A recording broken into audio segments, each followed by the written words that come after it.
বৈষম্যহীন ও ন্যায় বিচারের দেশ গড়তে ঐক্যের বিকল্প নেই বলেছেন রাজনীতিবিদরা।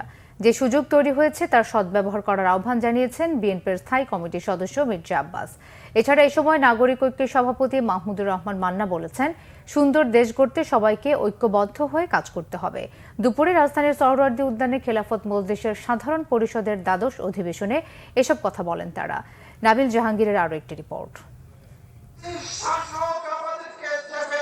রাজধানীর সোহরাওয়ার্দী উদ্যানে খেলাফত মজলিসের সাধারণ পরিষদের দ্বাদশ অধিবেশনে সারা দেশ থেকে সংগঠনটির হাজার হাজার নেতাকর্মী যোগ দেন।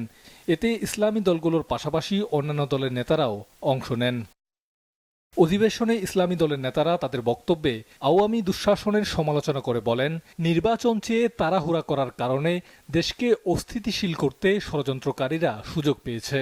যখন আমরা একটা জাতীয় সরকার প্রতিষ্ঠিত করব, তখন কিন্তু এককভাবে ফ্যাসিস্ট এই চরিত্র তৈরি করার মতো সুযোগ থাকবে না। আসুন ঐক্যবদ্ধ থাকুন, ঐক্য থাকলে কেউ ফাটল ধরাতে পারবে না। এই দেশের ফ্যাসিস্ট সরকার যদিও এই দেশ থেকে পালিয়ে গেছে, এই জালিম হাসিনা সরকারকে এই দেশে আনে তার উপযুক্ত বিচার, তার ফাঁসির কাছে ঝুলানোর দাবি আমরা করতেছি। এ সময় নাগরিক ঐক্যের আহ্বায়ক মাহমুদুর রহমান মান্না বলেন, আগামী প্রজন্মের জন্য প্রত্যাশার দেশ গড়তে হলে সবাইকে একসঙ্গে কাজ করতে হবে।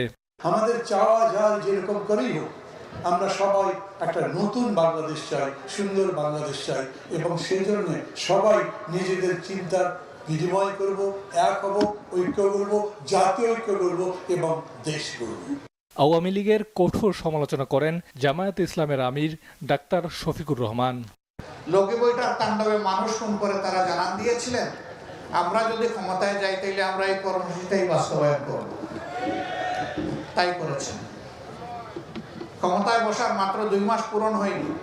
25 এবং 26শে ফেব্রুয়ারি পিলখানায় তৎকালীন বিডিআরের সদর দপ্তরে 57 জন চৌকস দেশপ্রেমিক সেনা অফিসারকে হত্যা করার মধ্য দিয়ে তাদের যাত্রা শুরু হয়েছে। আলটিমেটলি আমরা একটা নতুন পরিশীলিত পরিবর্তিত বাংলাদেশ চাই। আমরা সকল ক্ষেত্রে ন্যায় বিচার চাই, ভারসাম্য চাই, সাম্য চাই, বৈষম্য চাই না। বিএনপির স্থায়ী কমিটির সদস্য মির্জা আব্বাস বলেন, অভ্যুত্থানের ফলে জাতির সামনে যে সুযোগ তৈরি হয়েছে তা হেলায় হারানো যাবে না। এরকম মামলা হেফাজত, জামাত সহ আরো যত ইসলামিক দল আছে সকলের বিরুদ্ধে আছে, এবং আমার মনে হয় আপনাদের অনেকের বিরুদ্ধে মামলা আছে। তো এই আতঙ্কিত জীবনের অবসান ঘটেছে, আল্লাহ তাআলা আমাদেরকে সুযোগ দিয়েছেন। সুতরাং এই সুযোগের একটা ভালো ব্যবহার আমাদের করতে হবে। নাবিল জাহাঙ্গীর, বাংলা ভিশন, ঢাকা।